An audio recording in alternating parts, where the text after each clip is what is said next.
21 মাৰ্চৰ পৰা ধেমাজিত কোচ সন্মিলনীৰ ৩৬ সংখ্যক অধিৱেশন তৃতীয় দিনৰ সাংস্কৃতিক শোভাযাত্ৰাৰ বৰ্ণাঢ্য কাৰ্যসূচীৰ শোভাযাত্ৰাত জাতি জনগোষ্ঠীৰ কৃষ্টি চিহ্ন প্ৰদৰ্শন কৰা হয়। নিলখ উচ্চ মাধ্যমিকৰ বিদ্যালয়ৰ খেলপথাৰত বিশাল অধিৱেশন উদুলি মুদুলি বীৰ চিলাৰাই সমন্বয় ক্ষেত্ৰ। আৰু এই সন্দৰ্ভত আমি পোনে পোনে লৈ যাম ধেমাজিলৈ। আমাৰ সৈতে পোনপটীয়া সম্প্ৰচাৰত আছে ৰাজীৱ দেউৰী। 21 মাৰ্চৰ পৰা অনুষ্ঠিত হৈছে ধেমাজি নিলখ অসম অৰুণাচল সীমান্তৱৰ্তী নিলখ উচ্চ মাধ্যমিক বিদ্যালয়ৰ বীৰ চিলাৰাই সমন্বয় ক্ষেত্ৰত সদৌ অসম কোচ সন্মিলনীৰ ৩৬ সংখ্যক বাৰ্ষিক ৰাজ্যিক অধিৱেশন।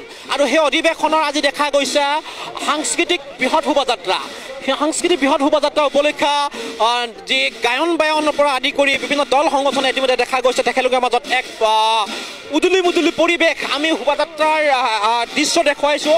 আমি তেখেতলোকৰ সৈতে কথা পাতিব বিচাৰিম, আপোনাৰ সৈতে কথা পাতিব বিচাৰিম। কি বাৰ্তা যাব ইয়াৰ পৰা? আমি এইটোৱে কওঁ যে কোচ জনগোষ্ঠী একত্ৰিত হ'ব লাগে। সমগ্ৰ অসমতে কোচক কোচ হিচাপে অসম চৰকাৰে স্বীকৃতি দিব লাগে।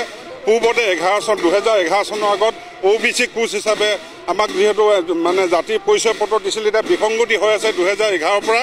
গতিকে আমি অতি শীঘ্ৰে অসম চৰকাৰক অনুৰোধ জনাওঁ এই মঞ্চৰ পৰা যে আমাক কোচসকলক OBC কোচ হিচাপে পুনৰ এটা জাতিগত প্ৰমাণ পত্ৰ দিবলৈ। হয়, আৰু এয়া আছিল আমাৰ সাংবাদিক ৰাজীৱ দেউৰীৰ পোনপটীয়া সম্প্ৰচাৰ। আৰু দেখিবলৈ পোৱা গৈছে শোভাযাত্ৰাত অংশগ্ৰহণ কৰিছে বিভিন্নজনে। 21 মাৰ্চৰ পৰা অনুষ্ঠিত হৈছে এই বিশেষ অনুষ্ঠান।